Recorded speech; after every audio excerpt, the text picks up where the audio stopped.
अवाम से मैं मिलूं और उनसे बजाते खुद मैं गुजारिश करूं कि वो हमारे मजलिस के चेयरमैन के उम्मीदवार जनाब मुशीर चौधरी साहब को कामयाब करें।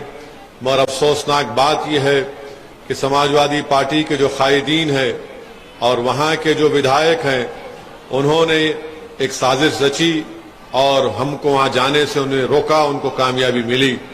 मगर मैं समाजवादी पार्टी के जितने कायदीन हैं, नेता हैं, उनको बता रहा हूं कि अगर आज वो मुझे रोकने में कामयाब हुए तो मगर याद रखो 4 तारीख के दिन इनको नाकामी का मुंह देखना पड़ेगा और संभल की अवाम इंशाअल्लाह ताला मुशीर चौधरी को अपना चेयरमैन मुंतखब करेगी। और जो संभल के विधायक हैं वो कहते हैं कि हैदराबाद को जाकर तुम अपना काम कराओगे, तो नवाब साहब वो जमाना चला गया। दीपा सराय में भी मेरा एक घर है, उस वहां के रहने वालों के दिलों में हमारी एक मोहब्बत और जगह अल्लाह ने पैदा की है और मुझे यकीन है कि इंशाअल्लाह ताला संभल की अवाम एक अच्छा फैसला लेते हुए मुशीर चौधरी को कामयाब करेगी। वहीं पर बिलारी में जीशान साहब मेहनत कर रहे हैं, जुस्तजू कर रहे हैं। वहां की अवाम से अपील करता हूं कि उनको कामयाब करें। बेहडी से शादाब साहब एक तालीम याफ्ता उम्मीदवार हैं, उनको कामयाब और कामरान करें। हमारे जिला सदर संभल के अब्दुल्ला खान साहब का भी शुक्रिया अदा करता हूं कि वो उनकी हमारी पूरी टीम काम कर रही है। मुझे ये बताते हुए बड़ी खुशी होती है कि कुंदरकी में अभी हमारे भाई जनाब मेहदी हसन साहब ने बताया कि गरीबों के लिए एक मैरिज हॉल शादीगर बनाया गया। नगर में ईदगाह की खूबसूरती के लिए फर्श और गेट लगवाए गए और साथ ही साथ यहाँ पर बिला लिहाज मजहब मिल्लत काम करवाए गए। शमशान घाट का भी काम करवाया गया और यहाँ पर एक बेहतरीन खूबसूरत जिम बनवाया गया। नगर के कूड़ा कचरा डालने के लिए जमीन खरीद कर इसमें MRF सेंटर और सड़कें बनवाई गई हैं। छोटे बड़े रोडों नालों का इंतजाम किया गया है और अल्हम्दुलिल्लाह अब तक हमारे भाई मेहदी हसन की कोशिश और काविशों का नतीजा रहा कि 1529 प्रधानमंत्री योजना के तहत गरीबों के लिए मकान बनवाए गए और खबरस्तान की बाउंड्री, शमशान घाट का काम करवाया गया और बेहतरीन पार्क का यहाँ पर उन्होंने काम करवाया। मैं मुबारकबाद देता हूँ मेरे भाई मेहदी हसन साहब को और मुझे उम्मीद है कि आप तमाम लोग उनको और मजबूत करेंगे, उनका साथ देंगे ताकि जो विकास का तरक्याती काम अभी होना बाकी है वो उसको लेकर चलेंगे। मैं आपसे ये भी अपील करने आया हूँ कि आप यहाँ से जमीनी सतह से अपनी एक लीडरशिप को बनाइए। मैं बार बार आपसे पुकार कर कहता आया हूं कि जब तक आप अपनी लीडरशिप को नहीं बनाएंगे, आप अपने मसाइल को हल नहीं करवा सकेंगे, आप जुल्म को नहीं रोक पाएंगे, आप अपनी हिफाजत नहीं कर पाएंगे। तो यहां से एक पैगाम जाना चाहिए कि पहले से ज्यादा तादाद में आप हमारी बहन मोहतरमा जीनत मेहदी हसन साहिबा को एक बड़ी मेजॉरिटी से कामयाब करें। मैं कुंदरकी के विधानसभा में भी आपके दरमियान में आया था। मैं आपका शुक्रिया अदा करना चाहता हूं जिन्होंने मेरे हाफिज वारिस का साथ दिया, उनको वोट दिया। जिन्होंने नहीं दिया मैं उनका भी शुक्रिया अदा करूंगा और हम कोशिश करते रहेंगे कि आपका दिल जीते, आपका एतमाद हासिल करें। मगर आपको मैं बताना चाह रहा हूं कि जिस किसी को आपने कामयाब किया, आज उत्तर प्रदेश में एक खौफ का माहौल है और उत्तर प्रदेश के मुख्यमंत्री कहते हैं कि उत्तर प्रदेश में सब चंगा है। बड़ा ही झूठ को कहते हैं। 2017 से 2022 तक 35,000 फिरक़े फसादात उत्तर प्रदेश में हुए, तो उत्तर प्रदेश में कहां चंगा है? आप बताइए, हर साल 5 साल में हर साल को ऐसा साल नहीं जाता जहां पर दलितों पर अत्याचार नहीं होता। 11,000 हर साल, माने 2017 से 21 तक हर साल 11-12 हजार दलितों पर उन पर अत्याचार के वाकयात होते हैं। ये कहां से फिगर आया? ये मोदी सरकार का NCRB का डेटा कहता है, मगर उत्तर प्रदेश के मुख्यमंत्री कहते हैं कि उत्तर प्रदेश में सब चंगा है। वो कहते हैं कि माफिया खत्म हो चुका है। अरे अगर माफिया खत्म हो चुका है तो बताओ बीजेपी में जो जितने लोग हैं, उन पर जो मुकदमे हैं, उन पर जो क्रिमिनल केस है, उनका आप क्या करेंगे? मेरे अजीज दोस्तों और बुजुर्गों, बड़े अफसोस के साथ कहना पड़ता है कि आज हम एक डर और खौफ के माहौल में अपनी जिंदगी गुजार रहे हैं। मुरादाबाद में रमजान के दौरान किसी ने अपने गोडान में तरावी की नमाज का इंतजाम किया गया तो वहां पर जाकर छापा मारा जाता है। अभी हम मगरिब की नमाज एक नमाज मस्जिद में पढ़ रहे थे, हमको बताया गया कि मस्जिद के ऊपर छत डाला जा रहा था तो छत का काम रुका दिया गया है। बताओ फिर ये आखिर एक तरफा तमाशा क्यों होता है? और मैं आपसे एक बात कहना चाहता हूं कि आपने पिछले विधानसभा के चुनाव में तारीखी तौर पर झोली भर भर कर आपने समाजवादी को वोट दिया। मैं कुंदरगी के जलसे में जब मेरे हाफिज वारिस के लिए आपसे वोट की अपील कर रहा था, मैं आपको याद दिलाना चाहता हूं, मैं आपसे कह रहा था, पुकार पुकार कर कहा कि यकीन करो मेरी बात का कि ये समाजवादी पार्टी बीजेपी को नहीं रोक पाएगी। मगर आपने कुछ और फैसला लिया। हम आपके फैसले की इज्जत करते हैं, मगर बताओ इतनी बड़ी तादाद में आपने वोट दिया तब भी बीजेपी कामयाब हो गई। और जब कामयाब हो गई तो समाजवादी का कोई नेता आता नहीं है। समाजवादी के कोई नेता में इतनी हिम्मत नहीं है कि वो गलत को गलत बोल सके, जुल्म को जुल्म बोल सके और मजलूमों का साथ दे सके। आज यही वजह है कि आपने वोट तो दे दिया उनको, किसी को आपने अपना विधायक बना लिया, मगर उनकी जबान नहीं खुलती। विधानसभा में जाते हैं और गूंगे और अंधे बनकर बैठते हैं, इनकी जबान नहीं खुलती। वहां पर उनसे ये नहीं पूछा जाता, सरकार की आंख में आंख डालकर नहीं पूछते कि बताओ स्कूल क्यों नहीं खोले जाते, बताओ यहां पर तरक्की का काम क्यों नहीं होता, बताओ आखिर कौन से कानून के तहत आप मनमानी करते हैं और किसी का घर बुलडोजर से तोड़ देते हैं। आप यही चीजें हैं, जब तक आप अपने वोट से अपने नेता को नहीं पैदा करेंगे आप कामयाब नहीं हो सकते हैं। मेरी बात अगर किसी को पसंद नहीं आ रही है तो मुझे माफ कर देना, मगर सच्चाई ये है, मैं आपसे अपील कर रहा हूं कि आप अपनी देखिए आपका क्या मुकाम है। एक मिसाल देकर अपनी बात को खत्म कर देता हूं कि बिहार के मुख्यमंत्री नीतीश कुमार और तेजस्वी यादव उत्तर प्रदेश को आते हैं, अखिलेश यादव से मिलते और कहते हैं कि 2024 के पार्लिमानी चुनाव में हम सब मिलकर इलेक्शन लड़ेंगे।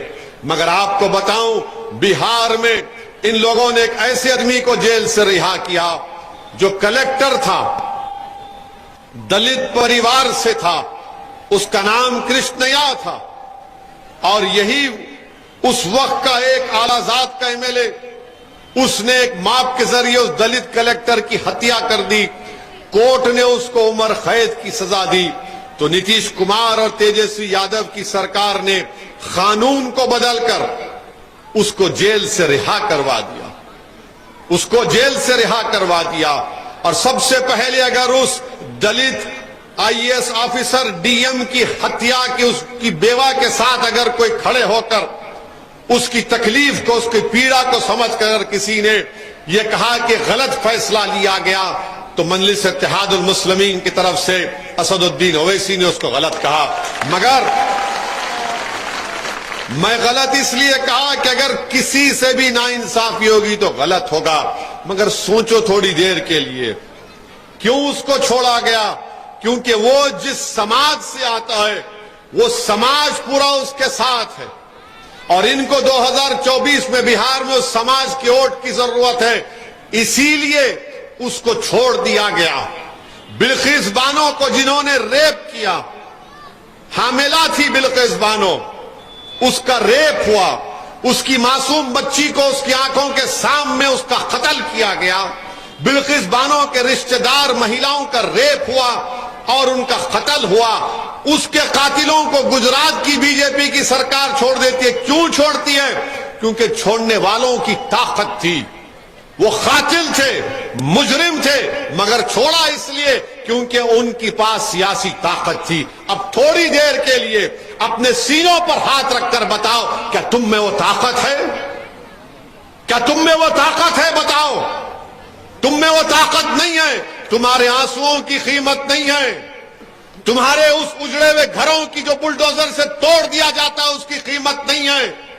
तुम्हारी तकलीफ की कोई अहमियत नहीं है, क्योंकि तुम एक सियासी ताकत नहीं बन रहे हो।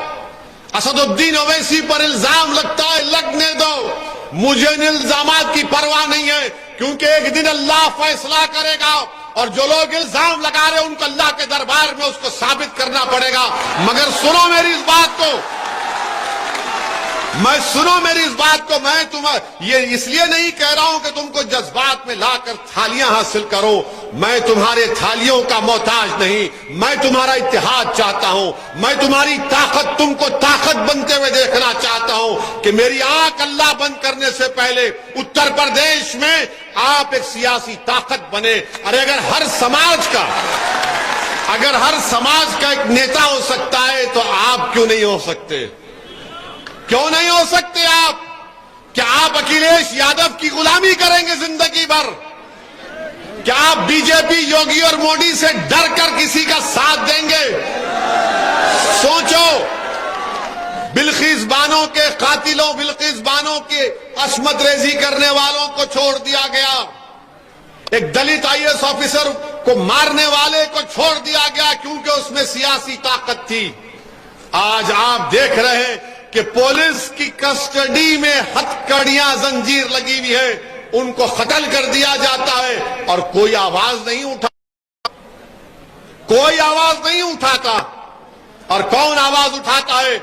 जिसको बी टीम कहते वो आवाज उठाता है, जिसको गाली देते वो आवाज उठाता है, जिसके ताल्लुक से नहीं मालूम क्या क्या कहा जाता है, हम आवाज उठाते हैं। हम पूछते हैं कि कैसे हुआ?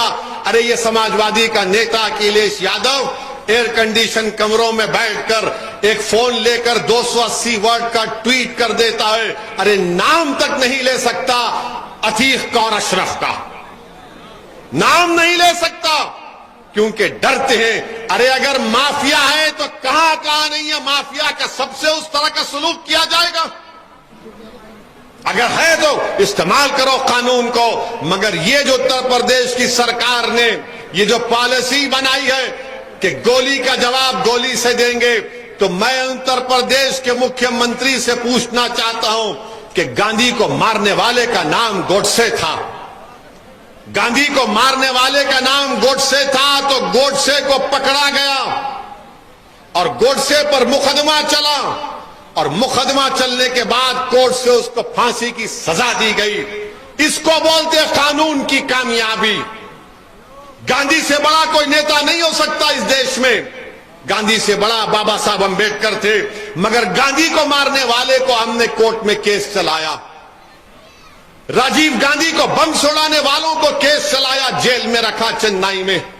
इंदिरा गांधी को मारने वालों को हमने केस चलाया और जेल में रखा और सजा दी। यह कानून की कामयाबी है, यह गुंडों की कामयाबी नहीं थी। और आप देख लो पाकिस्तान से अजमल कसब आया, बंबई की, मुंबई की सड़कों पर खून की होली खेल रहा था। उसको जिंदा पकड़ने में हमारा एक बहादुर पुलिस का सिपाही शहीद हो गया। हमने अजमल कसब पर मुकदमा चलाया, कोर्ट ने सजा दी, उसको फांसी पर चढ़ाया। तो मुंबई के मुसलमानों ने कहा कि इस आतंकवादी को अपने कब्रिस्तान में दफनाने की जगह नहीं देंगे, तो जेल के किसी कोने में ले जाकर उसको दफन कर दिया गया। यह कानून की कामयाबी है। हम क्या कह रहे हैं कि कानून की कामयाबी हो, गोली की कामयाबी ना हो। देश चलेगा तो संविधान से चलेगा, देश चलेगा तो कानून के मुताबिक चलेगा। सजा देगी तो गोली नहीं, कोर्ट सजा देगी। अगर गोली से सजा दी जाएगी तो फिर बताओ इस देश में संविधान का क्या होगा? अगर गोली से खत्म करना है तो कोर्ट को ताले डाल दो, अगर गोली से खत्म करना है तो संविधान को फेंक दो उठाकर, इसकी जरूरत ही नहीं है। मेरे अजीज दोस्तों और बुजुर्गों, अगर मरने वाले का नाम अतीक और अशरफ नहीं होता, हमारा किसी का नाम राजू और राम भी होता, तो असदुद्दीन ओवैसी इसी तरह से मुखालिफत करता।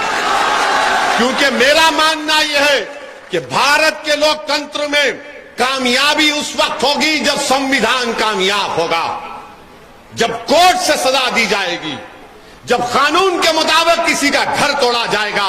मनमानी नहीं होनी चाहिए। अब आप बताइए, एक मुख्यमंत्री हैं, धर्मगुरु भी हैं, और वो विधानसभा में खड़े होकर गुस्से में लाल पीले हो जाते हैं, मिट्टी में मिला देंगे, मिट्टी में मिला देंगे। क्या ये जेब देता है एक मुख्यमंत्री को, एक धर्मगुरु को, कि बोले कि हम मिट्टी में मिला देंगे? अरे हम तो मिट्टी से, हमारे रब ने हमको बनाया, हमारे रब ने हमको मिट्टी से बनाया।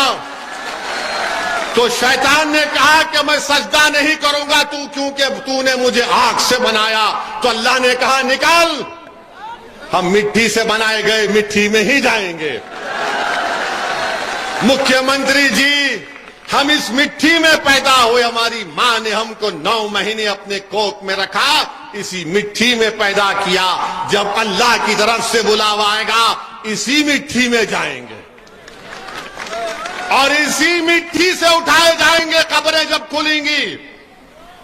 मेरे अजीज दोस्तों और बुजुर्गों, अफसोस होता है कि भारत के इतने बड़े प्रदेश के मुख्यमंत्री हैं, दूसरी मर्तबा मुख्यमंत्री बने हैं, और उनके अतराफ में लोग कहते हैं कि वो भारत के कभी प्रधानमंत्री बनना भी चाहते हैं।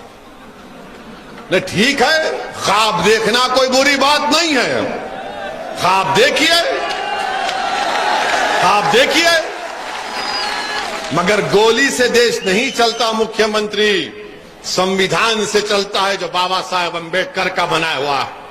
अब आप बताइए कि जिसको पुलिस की जंजीरों में, पुलिस की कस्टडी में है, अतीक और अशरफ पर कोर्ट ने सजा भी दी, वो प्रिजनर भी है, कैदी भी है, उनको लाया जा रहा है और कोई आकर गोलियां चला देता है।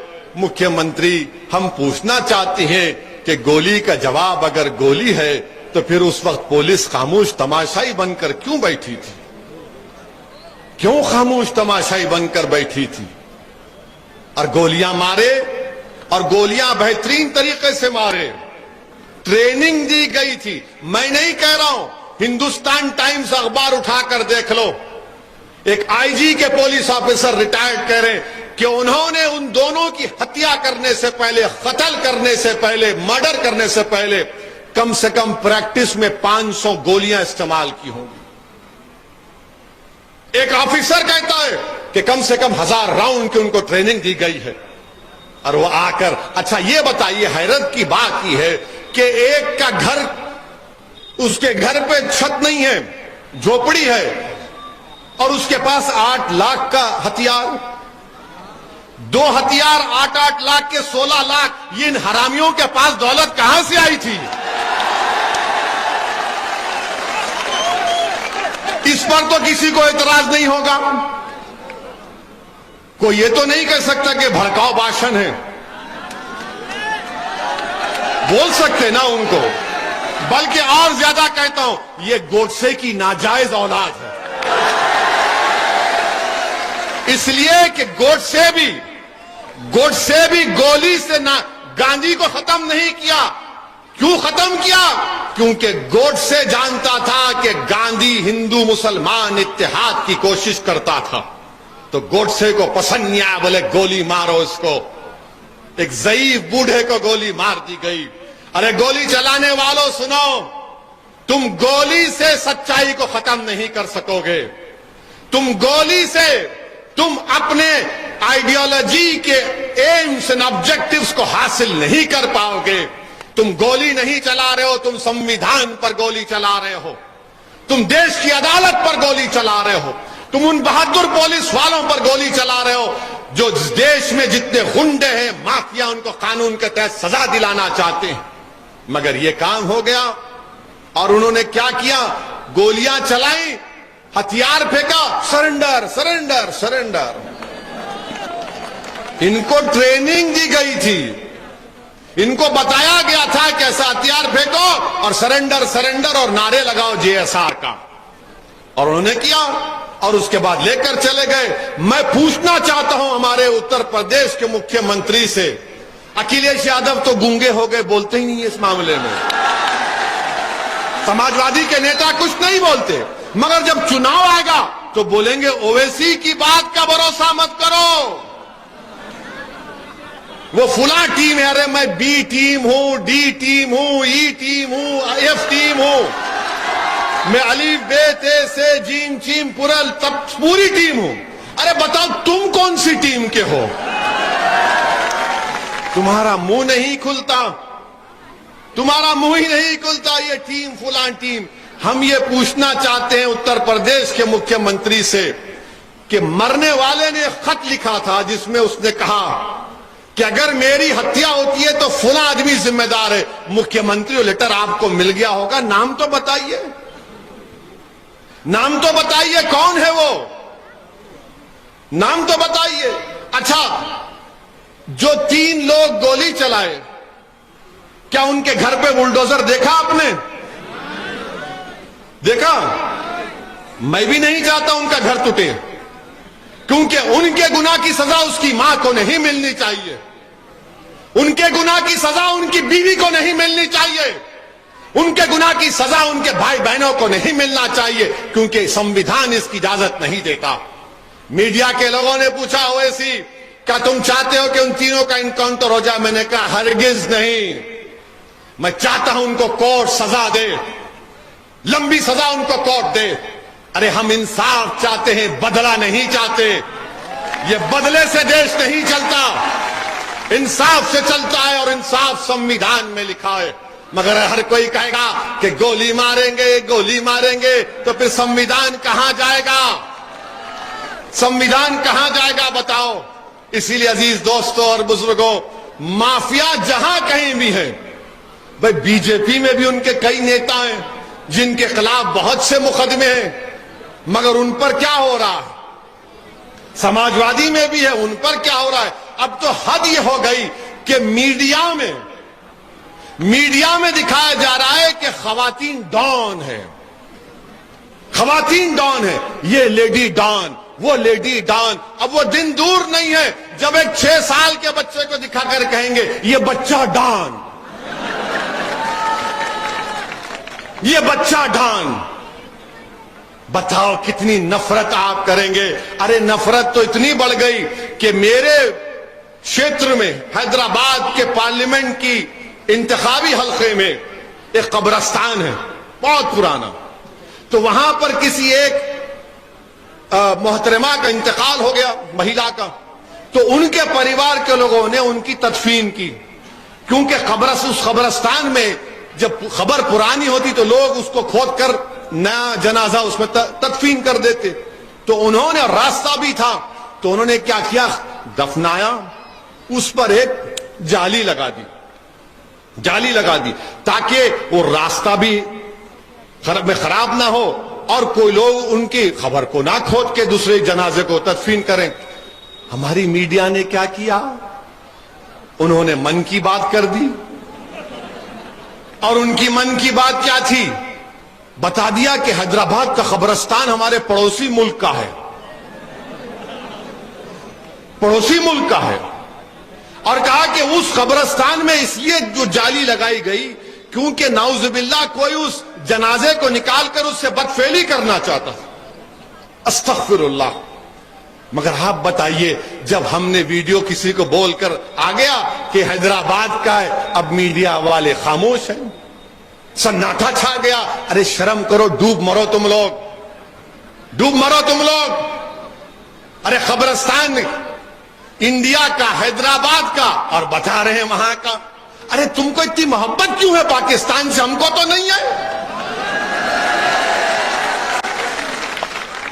नहीं अब, अरे हम जिंदा हैं तो तुमको तकलीफ, भाषण देते हैं तो तकलीफ, संविधान का हवाला देते हैं तो तकलीफ, गरीब मजलूमों के हक के लिए लड़ते हैं तो पेट में दर्द होता है, बराबरी का मुतालबा करते हैं तो पेचिश हो जाता है। अब खबर में चले गए तो खबर भी इनको तकलीफ। अब क्या खबर से निकले हम तमाम लोग? बताओ आप क्या हाल कर दिए मीडिया के लोग हमारे। अरे कुछ तो तहकीक कर लेते, पूछ लेते जाके, अरे भैया ये कहां की खबर है, कि किसने बनाया, क्या है। मगर आपने चला दिया नफरत फैलाना है, मुसलमानों के खिलाफ नफरत फैलाओ, कुछ नहीं होगा, जो चाहे चलाओ। अब कोई कहता है कि दरगाह जिहाद, उत्तराखंड में एक टीवी का एंकर, ये दरगाह जिहाद हो रहा। अरे कहां हो रहा है भाई? इतनी नफरत क्यों फैलाई जा रही? क्या हम सबसे गरीब नहीं हैं? सबसे कम पढ़े लिखे हमारे पास बच्चे और बच्चियां नहीं है, स्कूल क्यों नहीं खोलते?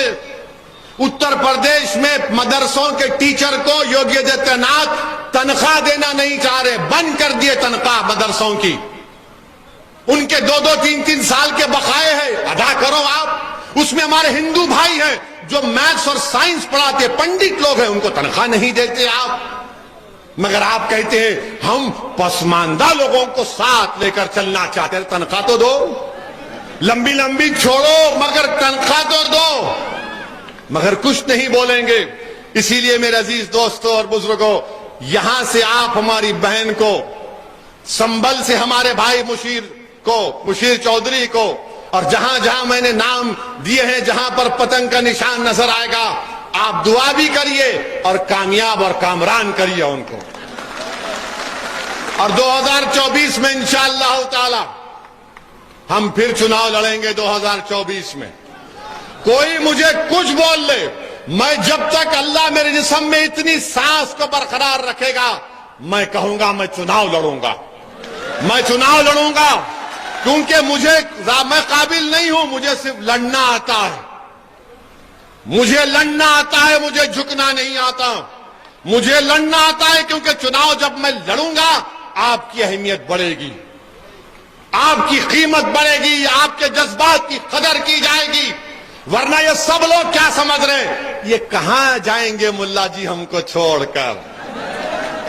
इनको दिल में बैठा, अरे कहां जाएगा ये हाफिज वारिस, कहां जाएगा मुशीर चौधरी, कहां जाएगा मेहदी हसन, कहां जाएगा? ये हमारे पास ही आएगा। अब नहीं आएगा क्योंकि एक दीवाना इनके दरमियान में खड़े होकर कह रहा है कि हम एक साथ रहेंगे इंशाअल्लाह। अरे हराओ ना बीजेपी को। अखिलेश यादव 2017 का विधानसभा का चुनाव हारे, 2019 का लोकसभा का चुनाव हारे, 2022 का विधानसभा का चुनाव हारे, मैनपुरी जीते और रामपुर आजम हार गए। कैसा मैनपुरी जीते और रामपुर हार गए? कभी सोचा आपने? कोई भी टीम थी वहां पर? सोचो मेरे भाई, बेवकूफ बनाया जा रहा है, आपको जज्बात से खेला जा रहा है। अरे हम भी नहीं चाहते कि दोबारा बीजेपी की सरकार पूरे देश में बने। और अगर सच्चाई को बयान करूं तो सबसे ज्यादा वोट किसने दिया बीजेपी को 2024 में? अखिलेश यादव के यादवों ने दिया, सबने दिया। सबसे कम किसका वोट मिला? तो हमारा।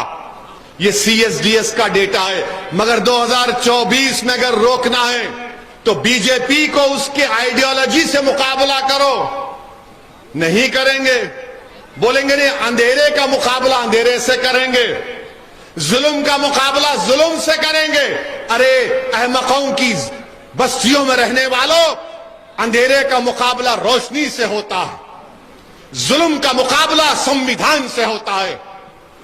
कमजोरों को अगर इज्जत मिलेगी तो संविधान मजबूत होगा।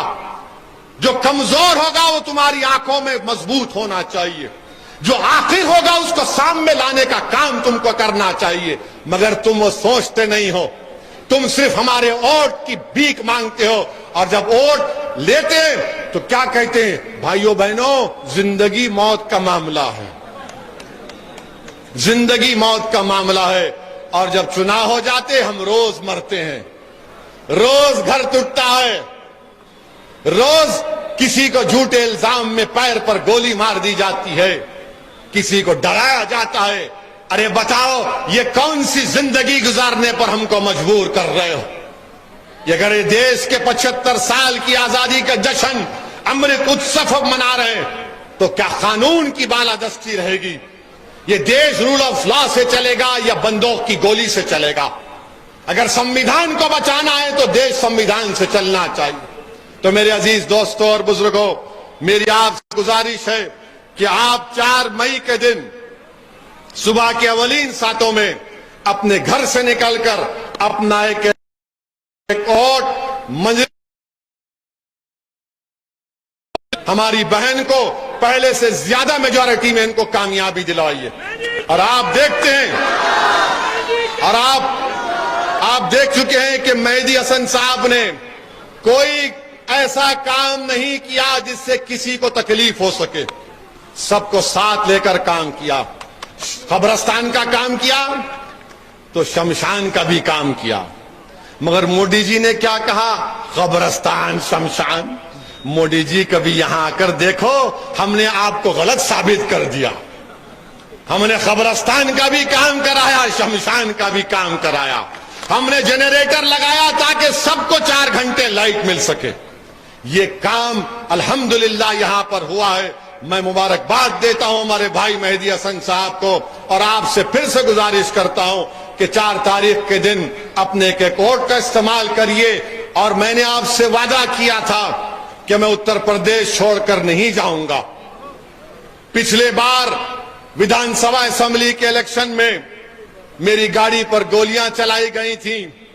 मैंने उस वक्त भी कहा था कि गोलियां मेरे हौसले और अज़म में कमी नहीं पैदा कर सकती है। मैं जब इस दुनिया में आया हूं तो जाऊंगा एक दिन।